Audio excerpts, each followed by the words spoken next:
Muy buenas noches.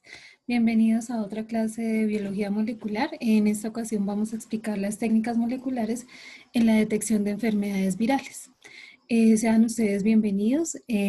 A continuación ustedes encontrarán un material de aprendizaje que le apoyará en su proceso de construcción de conocimientos con respecto a las técnicas moleculares en la identificación de enfermedades virales. Mi nombre es Nancy Pulido Soler. Yo soy especialista en biotecnología agraria, licenciada en Ciencias Naturales y Educación Ambiental y magíster en Desarrollo Sostenible en Medio Ambiente. Esta actividad de aprendizaje tiene un propósito y es el de identificar las diferentes técnicas para la detección de enfermedades epidémicas relacionadas con virus, contextualizando a ustedes como estudiantes en la situación actual de la pandemia y del COVID.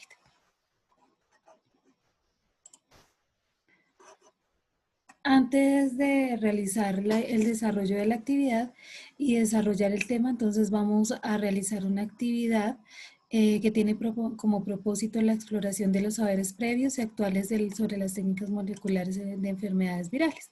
Para eso le vamos a dar clic, vamos a entrar a nuestro entorno de evaluación y vamos a desarrollar una evaluación que consiste en el apareamiento de diferentes definiciones que tienen que ver con las técnicas moleculares que se están desarrollando en la actualidad. Ustedes van a tener, no van a tener tiempo límite, pero es una prueba que es bastante sencilla y tiene 2 intentos. Una vez ustedes la finalicen, entonces vamos a dar inicio nuevamente entonces a nuestra explicación. Bueno, desarrollo del tema. Entonces aquí encontramos nosotros una línea del tiempo que nos va a ilustrar acerca de cómo se ha desarrollado esta enfermedad y cómo se ha desarrollado la detección de esta enfermedad. Entonces sabemos nosotros que el 31 de diciembre en Wuhan, China, se dio por sentado el descubrimiento del COVID a través de técnicas de detección de biología molecular. La técnica que se usó para la detección en ese momento fue la técnica de PCR. ¿Qué significa la PCR? Sus siglas están en inglés, pero es la detección en cadena de la reacción de la polimerasa, reacción en cadena de la polimerasa. Bueno, para el 12 de enero tenemos nosotros que China nos comparte la secuencia genética del coronavirus. Y eso nos da la pauta a nosotros para comenzar a desarrollar kit de diagnóstico. ¿Qué es un kit de diagnóstico? Es un kit que nos va a permitir a nosotros identificar la enfermedad. En este momento se está haciendo a través de técnicas de biología molecular, pero también se está haciendo a través de técnicas hematológicas. Las técnicas hematológicas tienen como principio detectar anticuerpos que se estén produciendo, ¿sí? Los anticuerpos pues se producen naturalmente cuando existe un virus, pero esta prueba no es sensible, esta prueba no es específica, ¿sí? La ventaja que tiene es que se desarrolla en menor tiempo que las técnicas moleculares. Bueno, para el 20 de enero, entonces, los Institutos Nacionales de Salud anuncia que se trabaja o se inicia a trabajar en la vacuna para el coronavirus o contra el coronavirus. El 9 de marzo, la empresa Genómica establece o divulga que está desarrollando un kit para detectar e identificar de forma fiable el COVID-19. ¿Sí? Y el 11 de agosto en Rusia se registra la primera vacuna contra el COVID. Sabemos nosotros que hay otros grupos que ya desarrollaron también vacunas y que Sudamérica y el planeta entero está esperando que se comience a distribuir la vacuna en las diferentes partes del mundo. Bueno. Resulta que existen unas técnicas de biología molecular para la detección de enfermedades ya de origen viral como tal, ¿sí? Sabemos nosotros que el COVID es una enfermedad viral. La primera técnica que vamos a explicar el día de hoy es la reacción en cadena de la polimerasa. Resulta que nosotros tenemos que entender que estas técnicas moleculares son una herramienta que está a nuestro servicio que son herramientas biotecnológicas que trabajan con seres vivos o con fragmentos o con secuencias de seres vivos para la identificación de una región específica o de interés. ¿Sí? Entonces resulta que esa reacción en cadena de la polimerasa no solo se ha utilizado para la detección de virus como el COVID, sino también se utiliza para la secuenciación del genoma, se utiliza también para la amplificación selectiva de cualquier fragmento de ADN, se utiliza también para los estudios de expresión génica, se utiliza para la detección de mutaciones, se utiliza también para la detección del cáncer y para la detección de enfermedades congénitas. Entonces es una prueba muy completa. Bueno, otra técnica que se utiliza para la detección de enfermedades virales es la secuenciación. A diferencia del anterior, no identificar solamente fracciones o fragmentos de ADN, sino es capaz de determinar el orden de las bases nitrogenadas, ¿sí? Determinan el orden de las bases nitrogenadas, adenina, la citosina, la guanina y la timina, ¿sí? Entonces determinan ese orden en un fragmento de ADN. Entonces eso lo que va a hacer es permitir la exploración de genomas tanto en humanos como también en otras especies, como los animales. Y tenemos también la electroforesis de campo punzante. Entonces, esta técnica permite la separación de fragmentos pequeños desde 100 bases. Consiste en la alternancia de campos eléctricos que provocan reorientaciones de fragmentos de ADN. Entonces, ¿qué pasa con estas técnicas? Estas técnicas moleculares son muy completas, pero resulta que esta permite identificar bases y esta permite identificar desde 100 pares de bases, ¿sí? Entonces son un poquito como más restringidas del que la que yo les hablaba anteriormente, que es la reacción en cadena de la polimerasa. Por eso esta reacción en cadena de la polimerasa es tan famosa y es tan fiable y es tan efectiva, ¿sí? Entre estas tres, la más fiable sería la reacción en cadena del ADN polimerasa. Bueno, vamos a verla un poco más en detalle. ¿Sí? Entonces, resulta que esta reacción en cadena de la polimerasa va a tener entonces prácticamente 3 etapas. Eh, lo que se requiere o lo que queremos entender nosotros es que tenemos nosotros una hebra madre o una hebra molde. ¿Sí? Entonces ya en clases anteriores nosotros hemos explicado la conformación de la estructura del ADN, pero entonces la vamos a recordar rápidamente. Entonces nosotros sabemos que hay un azúcar, que hay una base nitrogenada, que esa base nitrogenada está unida a través de puentes de hidrógeno. Entonces ese es el principio de la reacción en cadena de la polimerasa. Entonces lo que nosotros tenemos que hacer es separar en primera instancia esa doble hélice. Entonces, ¿qué vamos a separar nosotros específicamente? Estos colorcitos representan las bases nitrogenadas. Entonces, lo que vamos a separar nosotros son esas bases nitrogenadas, ¿sí? Pero entonces lo vamos a producir a nivel de laboratorio, ¿sí? Entonces, lo que vamos a hacer para que se pueda desnaturalizar o que se pueda separar es que vamos a provocar un cambio de temperatura. Y ese cambio de temperatura tiene que ser un cambio de temperatura brusco, ¿sí? Entonces nosotros vamos a tener que ese cambio de temperatura tiene que ser alrededor de unos 94 a 95 grados Celsius para que este se pueda separar. Bueno, entonces cuando nosotros ya tenemos desnaturalizado esa cadena de ADN y tenemos separadas perfectamente, estas bases tienen que existir unas condiciones para que el proceso se dé.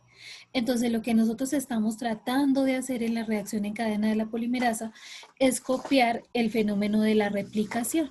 ¿Sí? Entonces, replicación es de una hebra madre producir o generar que se produzcan otras hebras molde. ¿Sí? Entonces resulta que cuando nosotros estamos en el fenómeno de la replicación, tiene un sentido. Entonces esto va del extremo 3 del azúcar al extremo 5 del azúcar que se encuentra en la estructura de nuestra doble hélice, ¿cierto? Entonces, ¿qué pasa? La dirección del sentido normal va 3', 5', es decir, se comienzan a abrir esas hebras en dirección 3', 5'. y se comienzan a unir en la dirección antisentido. Esa es una de las características que nosotros tenemos en la replicación. Entonces se desnaturalizan en reacción 3', 5', pero se une en dirección 5', 3'. ¿Sí? Entonces, ¿qué pasa acá? Ya tenemos desnaturalizado, que es nuestro primer proceso.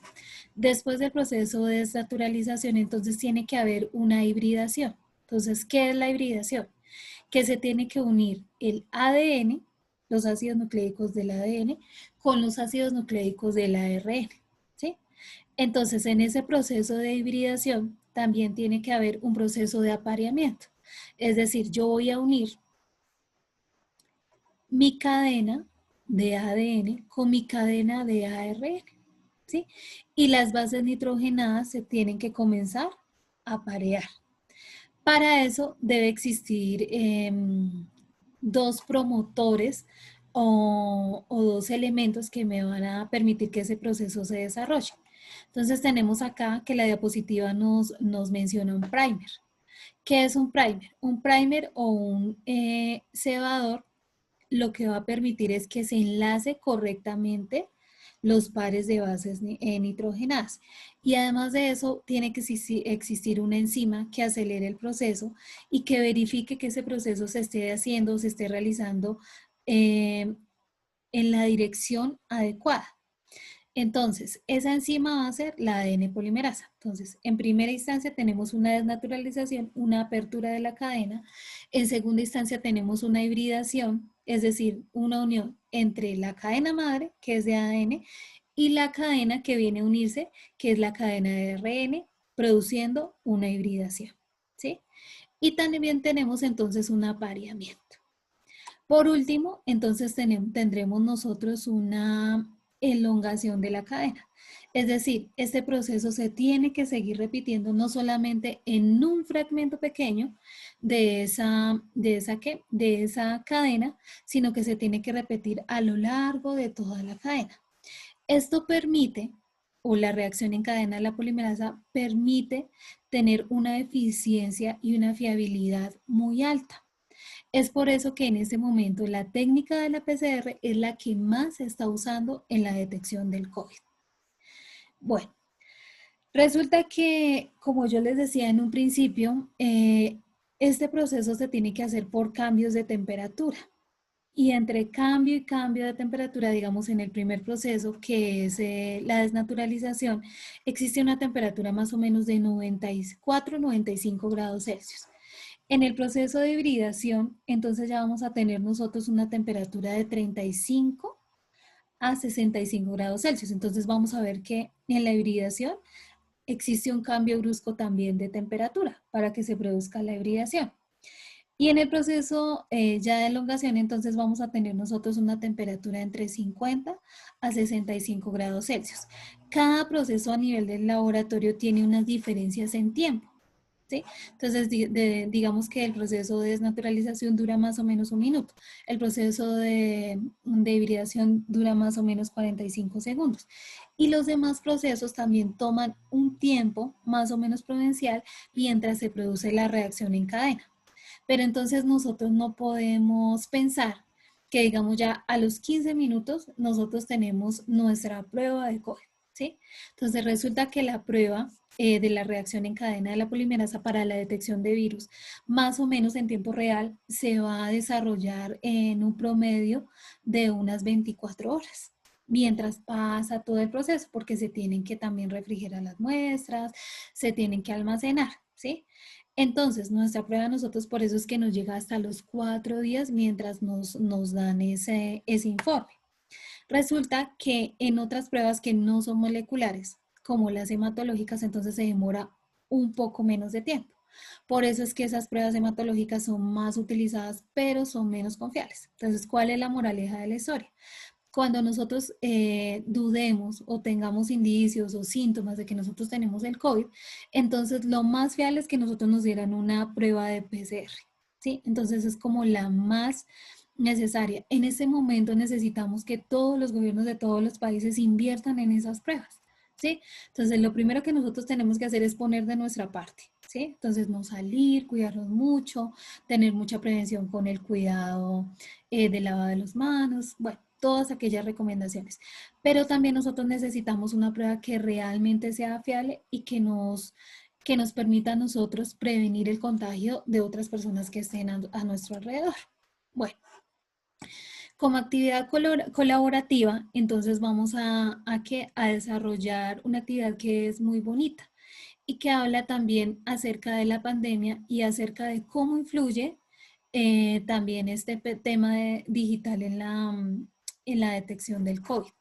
Para ello, entonces, vamos a tener de todas formas nuestras indicaciones en el foro, pero entonces, en esta ocasión les voy a explicar que se tiene que realizar una lectura sugerida que va a aparecer en la plataforma. Se tiene que construir un mapa mental acerca del tema individual y compartir sus aportes en el foro.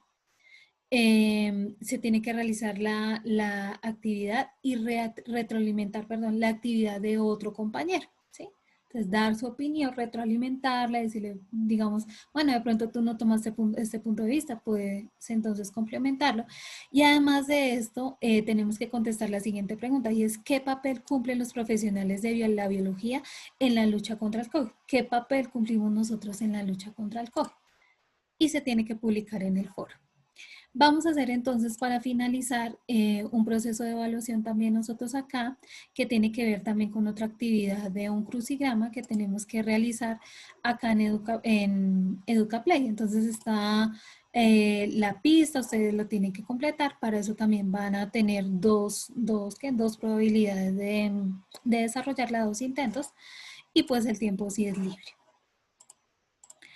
A manera de conclusión, entonces tenemos nosotros que la técnica de PCR es una alternativa confiable en la identificación de enfermedades virales, cuyo principio es la identificación del genoma específico del virus en un tiempo real. Existen también varios kits de identificación de los virus en el mercado y técnicas que se basan en la identificación de anticuerpos, aunque se están usando en la actualidad, pueden ser de baja confiabilidad. Entonces hay que tener cuidado también con eso. Entonces es mejor la prueba de la PCR. Como referentes bibliográficos, entonces tenemos acá 3 lecturas. Le dejo los links para que ustedes las exploren.